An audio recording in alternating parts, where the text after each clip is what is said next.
जिस्म की मंडी की स्याह हकीकत, जिसके दलदल में फंसकर अब तक ना जाने कितनी ही जिंदगियां बर्बाद हो चुकी हैं या बर्बादी के कगार पर खड़ी हैं। आइए हम मिलवाते हैं कुछ ऐसी ही बदनसीब लड़कियों से जिनके लिए वही बदनाम गलियां बन गई हैं उनका ठिकाना।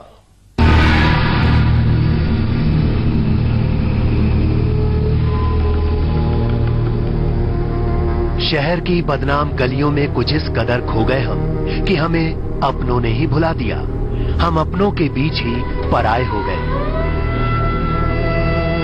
ये वो अल्फाज हैं जो शायद रह रहकर हर उस दिल से निकल रहे होंगे जो जाने अनजाने में इन बदनाम गलियों का हिस्सा बन गए।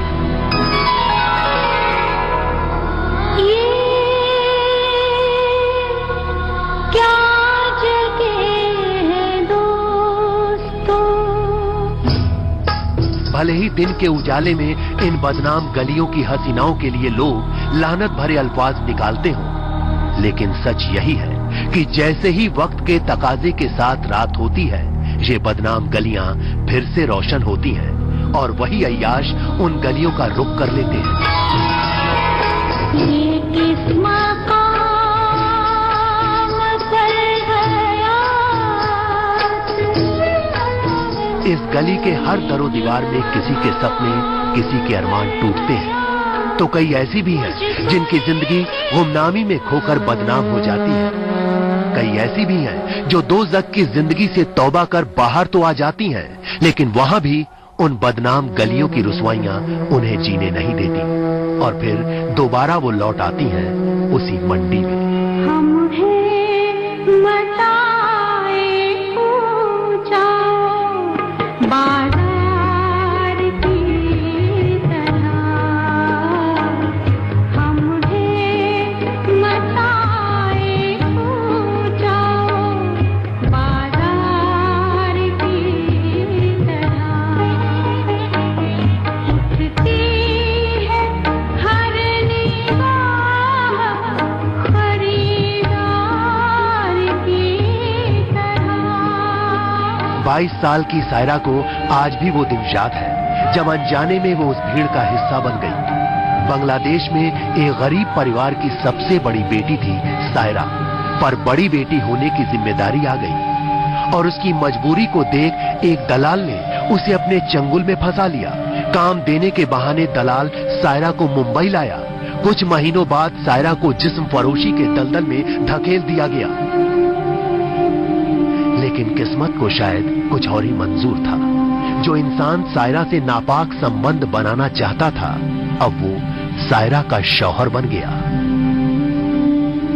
ये बात शायद जिस्म के दलालों को नागवार गुजरी, जिन लोगों ने पुलिस को सायरा के बांग्लादेशी होने की जानकारी देकर उसे गिरफ्तार करवा दिया और छानबीन के बाद अब पुलिस उसे बांग्लादेश भेजने की तैयारी में है, जहां सायरा जाना नहीं चाहती, क्योंकि जिन घर वालों को पालने के लिए सायरा ने बदनाम गलियों के दलदल को अपनाया, वही अपने आज उसे अपनाने के लिए तैयार नहीं। 1 साल तक काम किया तो पैसा वही लोग लिया, मेरे को भी नहीं मिला, मेरे घर में भी नहीं भेजे थे। फिर लेने के बाद मेरे को ये लड़का से थोड़ा आस्ते से रिलेशन होगा, मेरे घर वाले भी मेरे साथ नहीं दिए। फिर मैं क्या करूँ, मैं अचानक उससे शादी किया, उसी से 2 साल रोका। फिर अभी मेरे घर में मैं अगले शनिवार को फोन किया था, घर भी बात नहीं कर रहे, हमें पता नहीं क्या होगा। सायरा की तरह नगमा भी बदनाम गलियों की भीड़ का हिस्सा बनी, जिसे किसी और ने नहीं बल्कि उस शख्स ने इस भीड़ का हिस्सा बनाया जिससे नगमा बेइंतहा मोहब्बत करती थी, जिसके प्यार में अंधी होकर नगमा अपने परिवार को छोड़ बांग्लादेश से मुंबई अपने प्रेमी के साथ भाग आई और उसी प्रेमी ने नगमा को धकेल दिया इस दलदल में।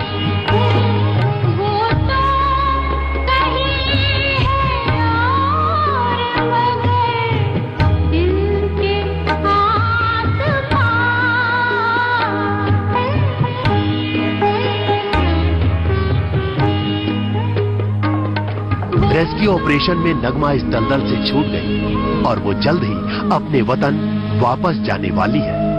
नगमा के घर वाले भी नगमा की वापसी का बेसब्री से इंतजार कर रहे हैं। मम्मी पापा का कुछ पता नहीं, मैंने बॉम्बे में आया था। हमारे खुद के मर्जी से मैंने उसको सब चलाया था। आके मुझे बॉम्बे में आया, बॉम्बे में मुझे छोड़ के गया 5,000 में। मम्मी के साथ बात किया, जे तुम लोग ऐसे करो, कुछ भेजोगे हमारा तो इधर से मैडम लोग भेज देगा। तो वो तैयार हैं आपको वापस लाने के लिए?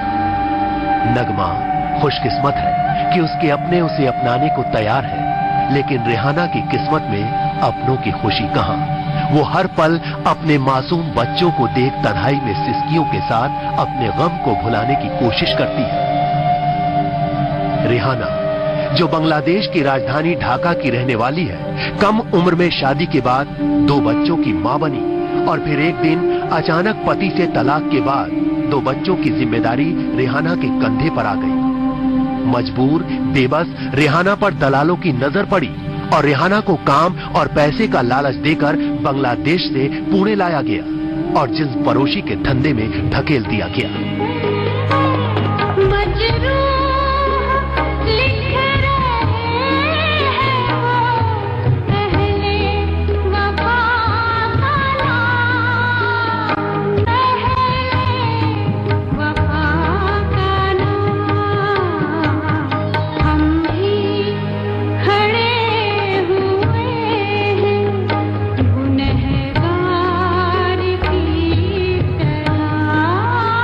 लेकिन जिन बच्चों के पेट की भूख मिटाने के लिए रेहाना ने ये रास्ता चुना, उन्हीं बच्चों से आज वो मिलने के लिए तड़प रही है।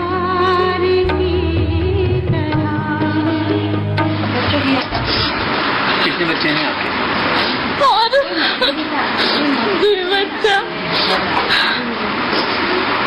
2 बच्चा मेरा। सायरा, नगमा और रेहाना आज भले ही बदनाम गलियों से बाहर निकल आई हो, लेकिन जिंदगी की हकीकत का सामना डट कर करने के लिए इन्हें जरूरत है अपनों के सहारे की। मजबूरी, भय और वेदना, ये वो 3 पहलू हैं जिससे इन लड़कियों को हर रोज और बार बार गुजरना पड़ता है। और जब ये लड़कियां इस दलदल से बाहर आ जाती हैं तो समाज के कई सवाल इनके सामने मुंह बाए खड़े होते हैं, लेकिन उस वक्त इन सवालों का जवाब देना इनके लिए बेहद मुश्किल होता है। ऐसे में हमारे समाज को समझना होगा कि इन लड़कियों को उस वक्त सवाल की नहीं बल्कि समाज के सहारे की जरूरत होती है। कैमरा पर्सन सुधीर के साथ अश्विन पांडे, P7 न्यूज, मुंबई। तो ये थी जिस्म की मंडी के तमाम सच को बेनकाब करती हमारी खास पेशकश, जिसकी हकीकत वाकई है बेहद ही शर्मनाक। आज के लिए बस इतना ही, कल फिर होगी मुलाकात, तब तक के लिए नमस्कार।